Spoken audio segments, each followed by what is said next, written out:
Pessoal, sejam bem-vindos a mais um vídeo. Eu me chamo Felipe Udi, sou analista CNPI. Hoje nós vamos estar fazendo um vídeo sobre uma empresa do setor de energia, tá? A Auren Energia. Peço vocês comentarem aqui embaixo se tiverem alguma dúvida, alguma crítica ou até mesmo alguma sugestão.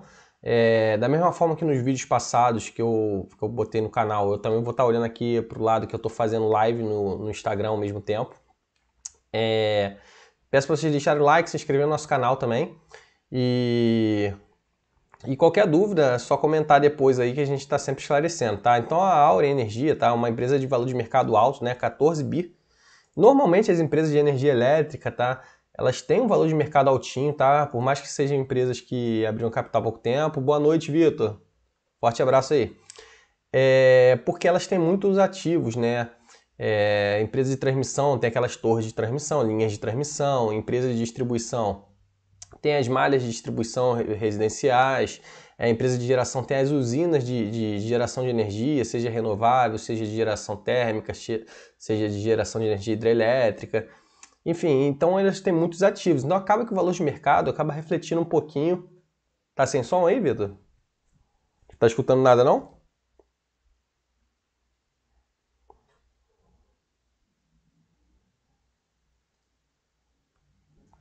E agora, Vitor, tá conseguindo escutar?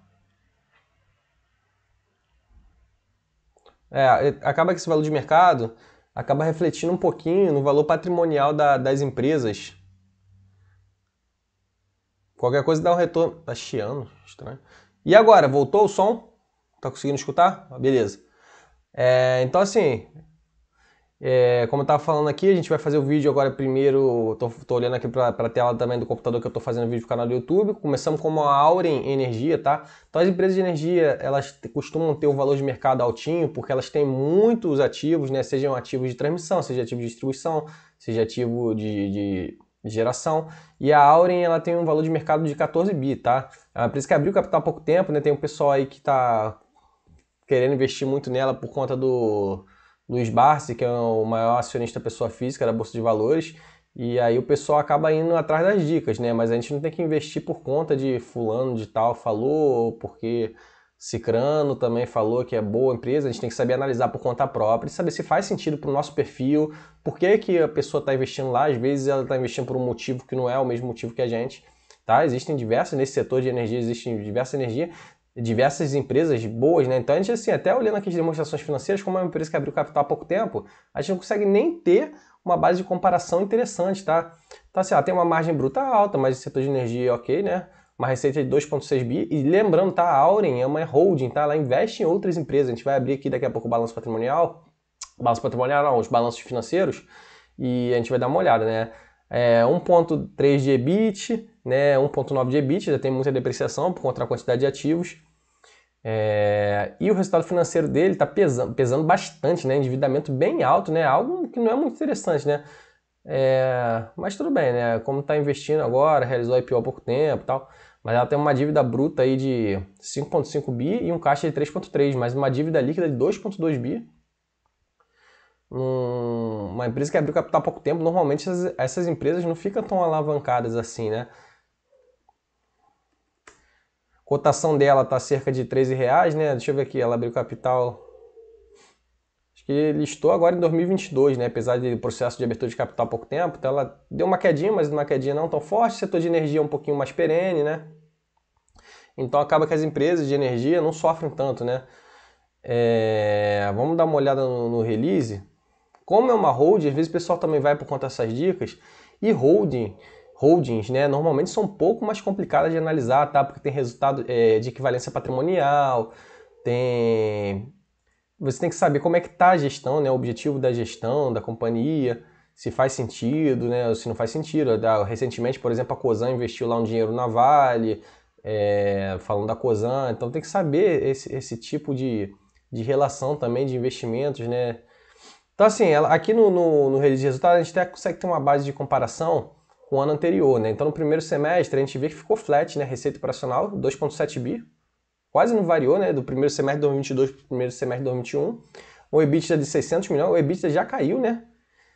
de 600, era 738 e caiu para 600 no primeiro semestre de 2022, então a gente vê aí, e geralmente nas empresas de energia, a gente fez alguns vídeos no canal, as empresas de energia com resultados muito bons, e no caso da Auren, o EBITDA dela já está bem ruinzinho, né? Já caiu 18% ano contra ano. A maior parte dela vem de energia hidrelétrica, né? Que a gente sabe que em momentos de crise sofre bastante. Também caiu, né? Cerca de 30% quase, de 673 milhões no ano passado para 478. Tem uma parte aí de energia eólica forte, que subiu, né? 76%. E quase nada de comercialização, pouco aqui relacionado aqui a holding, deve ser de equivalência patrimonial. Mas, de qualquer forma, o EBITDA ajustado aqui, eles fazem alguns ajustes, né? Até botou aqui, né? Exclui provisão, reversão para litígios, baixos depósitos judiciais, inclui dividendos recebidos, né? Porque ela é uma holding. Cresceu um pouquinho, né? Mas, assim, esse ajustado aqui também não cola muito aqui, porque parece que eles estão tirando coisas de processos judiciais, alguns processos que podem impactar na companhia, mas se a gente considerar só o operacional da companhia, a gente vê que o EBITDA caiu, né? Tanto o EBIT também, provavelmente. Geração de caixa operacional também caiu, né? Do ponto de vista do regime de caixa. O FCL fica distorcido, então a gente vê aqui que o FCL é muito forte, né? Mas a empresa abriu capital há pouco tempo, então o FCL fica distorcido. Dívida líquida a gente viu que está um pouquinho altinha, né? Mas ano passado estava até superior. E a alavancagem, segundo eles, porque eles devem estar calculando com base aqui no EBITDA ajustado, né? Tá até aqui, né? EBITDA ajustado. 1,78 vezes, né? Mas a gente sabe que o EBITDA, na verdade, seria esse aqui de 600 milhões, e não o ajustado de 773. Então a alavancagem estaria próxima do ano passado. Não achei o resultado deles interessante, tá? Achei até o resultado deles ruinzinho, eles estão falando aqui do parque eólico e tal. Vamos ver aqui o que fala na carta de administração da Auren. No segundo trimestre de 2022, seguimos focados em nossa jornada que visa a criação de uma plataforma líder em energia renovável no Brasil. Esse foi mais um trimestre na Auren trabalhando, vamos ver. Quanto ao desenvolvimento dos projetos, as obras nos ventos de Piauí, é uma empresa que está investindo forte em eólico, né? A gente vê que cresceu bastante. 36 aerogeradores em comercial, em operação comercial, 19 aerogeradores em operação em teste. Aqui falando nada de muito interessante não. Encerramos o segundo trimestre com o EBITDA ajustado de 424 milhões versus 248 milhões no ano anterior. Mas aqui eles estão não ajustados, né? E aqui falando só do segundo trimestre. Os principais impactos foram o segmento de fonte eólica, normalização da operação de ventos, segmento da geração hidrelétrica, observar uma melhora significativa na margem. Por outro lado, o resultado foi impactado pela compra de energia realizada em 2021 de forma diligente para a mitigação do risco. Aqui é por conta da operação do segmento nacional de energia elétrica, né? Operador nacional. Não teve, a mensagem de administração não teve nada assim muito produtivo que a gente vê, né? Falando aqui da geração hidrelétrica, a gente vê que caiu, né, de um ano para o outro nos dois principais ativos dele, né? Porto Primavera e Paraibuna, caiu aqui em quantidade de megawatts.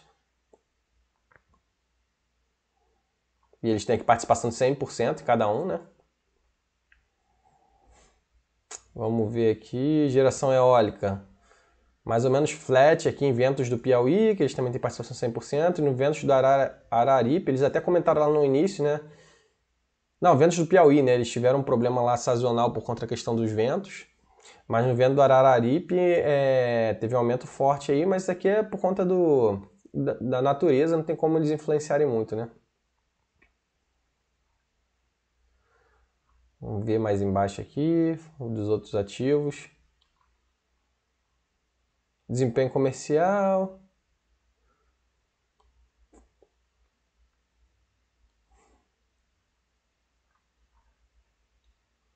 Nível de reservatório, que impacta bastante, né? Então a gente vê que o nível de reservatório deles, na questão das hidrelétricas, está até mais em alta do que nos anos anteriores, mas mesmo assim a gente viu que o resultado deles de geração de energia hidrelétrica não veio bom.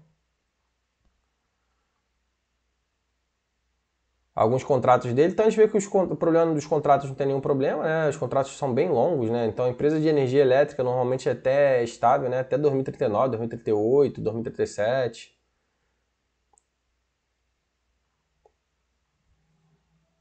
gente vê aqui que tem uma parte aqui de Mercado Livre, né, contratação, questão do sistema de energia elétrica tem essas particularidades, né, você pode negociar no Mercado Livre, a compra de energia, quantidade contratada, a gente viu que caiu bastante, né, 76%. Aqui para 2026, né. Na verdade, próximos anos contratado aqui tranquilo, mas aqui até 2026 provavelmente eles vão começar a gerar com energia própria, né, sem precisar fazer contratação aí no Mercado Livre. E aí isso daí vai alavancar os resultados provavelmente.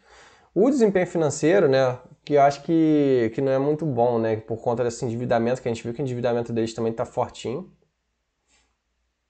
Tem até aqui, ó, custo, ó, o impacto aqui da receita, né, o custo com compra de energia, né, por isso é aquela lá para 2026 que a Auren deve começar a melhorar, né, que a gente vê que o nível de contratação aqui, né, bem alto, né, até 2025 e vai começar a cair em 2026. E a gente vê que o principal custo aqui da receita líquida para o lucro bruto é o custo com compra de energia, né? Eles até reduziram um pouquinho do primeiro semestre de 2021 para o primeiro semestre de 2022. Tem o custo com operação também, né? Mas isso aqui não é o principal impacto. Então, é uma empresa aí de longo prazo, né?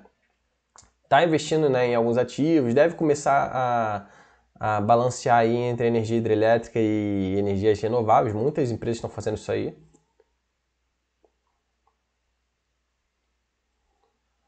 Custo de despesas operacionais, então a gente vê aqui, custo com energia elétrica.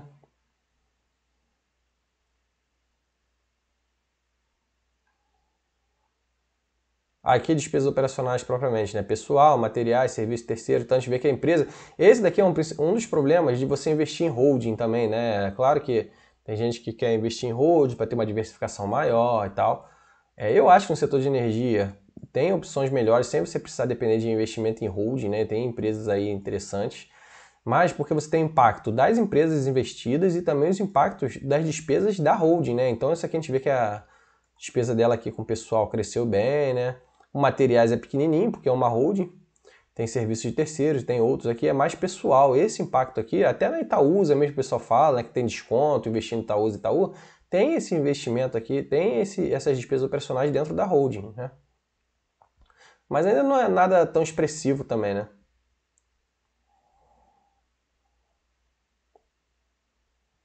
Aqui tem algum impacto aqui de reorganização societária, né, que eles estão até mencionando aqui. E 17 milhões, né? Por isso que eles dão esses EBITDA ajustados, né? Mas a gente vê que o principal impacto aqui, ó, foi da geração hidrelétrica, geração eólica, né? A gente viu lá que eles botaram lá na mensagem da administração e a questão da comercialização, né? Mas isso daqui faz parte do negócio, né? Esses impactos aqui de geração hidrelétrica, eólica, por isso que esse EBITDA ajustado aqui que eles deram não é muito interessante para a margem de comparação, né? Tudo bem, essa holding aqui, pipeline, pode ser um dos impactos, mas o de resto eu acho que não. Despesa financeira muito pesada aqui, né? Resultado financeiro da companhia, endividamento muito alto. Ainda tem essa questão, né? Quando a gente fala de investimento de holding, tem a alavancagem das empresas investidas e também tem a alavancagem da holding, né? No caso da Aurea, ela está muito alavancada e o EBITDA não está muito forte, assim, geração de caixa, né? Ele fala um pouquinho da dívida, né? Ela tem um caixa aqui robusto, a dívida dela basicamente para longo prazo, mas aí está pesando um pouquinho agora o resultado financeiro, por quê? Porque a Selic está em alto, né? A gente vê aqui que boa parte é atrelada à inflação, então não é nem a questão da Selic, né? É a inflação em alta, né? 62% da inflação, 28% de taxa de juros de longo prazo e 11% CDI. Então, assim, inflação caindo, de repente a Selic demora um pouquinho mais a cair, e aí o resultado financeiro talvez vai dar uma aliviada mais rápido do que outras empresas alavancadas que a gente vê na bolsa, né? Do ponto de vista do FCO, ficou mais ou menos flat, né? Fluxo de caixa operacional, regime de caixa. O principal impacto aqui deles está até resumido, né? Não tem capital de giro e tal, é serviços da holding mesmo. Aí é capex de projeto, né? Aqui a gente vê aqueles quase 1 bi de investimento. Por isso que eu falei, lá para 2026 que a gente vai começar a ver a Auren dando um resultado um pouquinho melhor, né? Que fruto do IPO, aumento de capital social e tal. Então acho que basicamente é isso daí que a gente tinha para falar da Auren Energia, tá? Código de negociação AURE3. É uma empresa, assim, é uma opção, tá? Para quem quer investir aí. O problema é a gente seguir investindo por conta de dicas de alguns investidores, né? No caso, a Auren, o senhor Luiz Barsi, aí, que é o maior acionista pessoa física da Bolsa de Valores, acabou acho, começando a botar, diversificando nela, e aí muita gente vai atrás. Eu acho que tem opções melhores, tá? Mas é uma empresa interessante, deve começar a dar retorno lá para frente, daqui a 6 anos, né? A gente viu lá que está investindo pesado em capex, está com a alavancagem alta. É uma empresa que não está gerando muito fluxo de caixa. Geração hidrelétrica está pesando um pouquinho, está tendo muita comercialização no mercado livre, né, de energia, e aí não está dando muito resultado forte. Mas daqui a alguns anos é um setor perene, né, um setor estável, vai começar a dar resultado. Mas eu acho que tem opções mais interessantes. Então, se vocês gostaram do vídeo aí, comenta aí embaixo depois, deixe seu like, se inscreve no nosso canal também, tá? Então, vou dar pausando aqui, vou continuar aqui na live e a gente vai falar de outras empresas. Valeu? Forte abraço.